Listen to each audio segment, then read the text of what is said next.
Hi everyone, and welcome back to Everyday Real English's podcast. In this episode, we're going to talk about a topic that I think many of us can relate to. Stop overthinking and start smiling.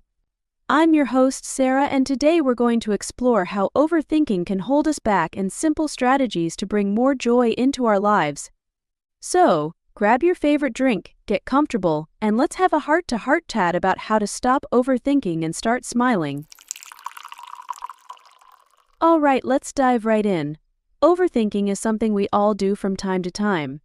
You know those moments when you replay a situation over and over in your head, wondering if you said the right thing or made the right decision. It's natural, but it can also be really draining and stop us from enjoying the present moment. So, why do we overthink?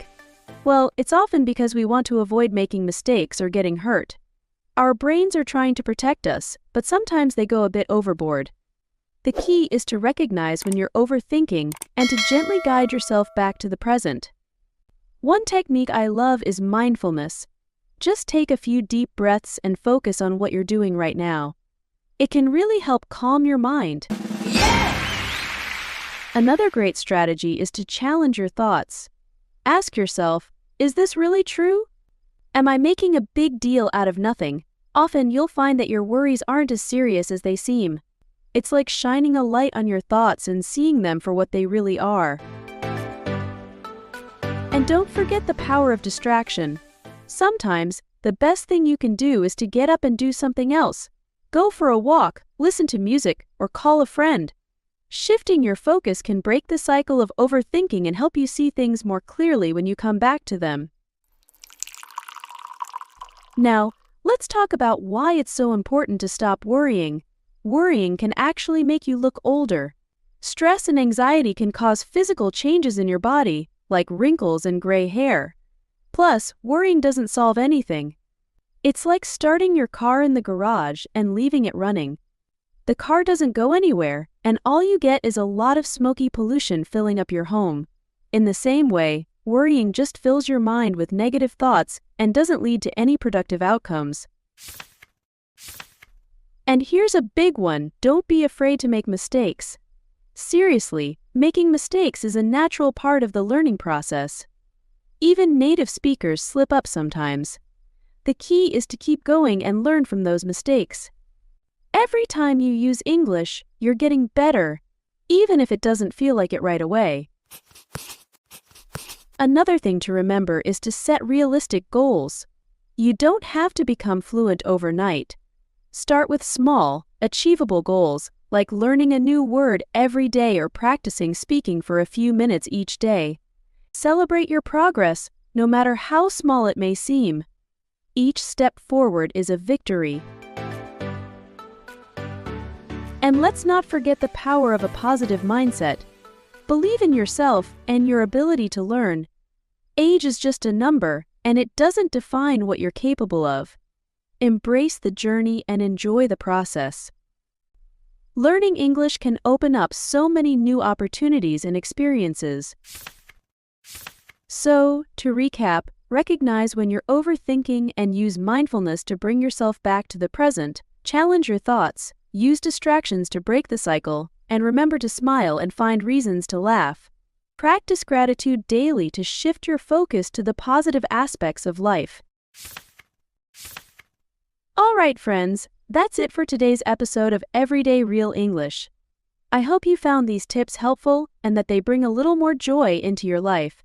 If you enjoyed this episode, please subscribe, leave a review, and let me know if there's a topic you'd like me to cover next time. Thanks for listening, and remember, stop overthinking and start smiling. Keep practicing and stay awesome. Bye for now. Hi everyone, welcome to the podcast. Today we're going to learn some useful English terms and phrases from the podcast you just listened to.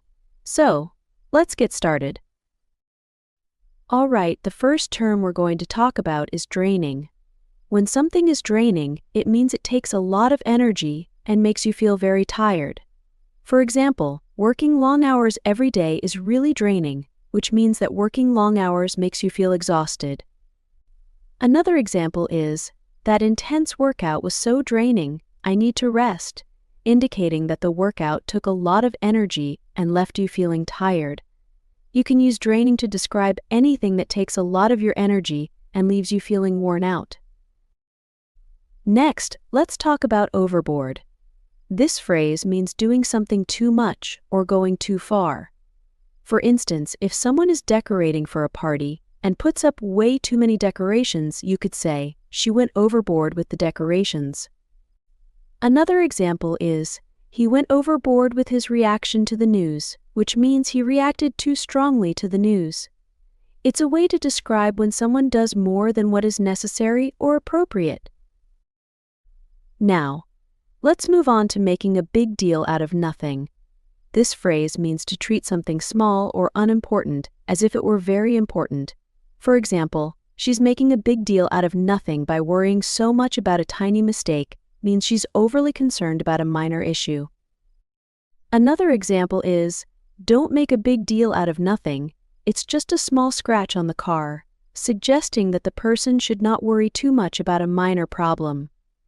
It's a phrase used to tell someone they are overreacting to something insignificant. Finally, we have making something out of nothing.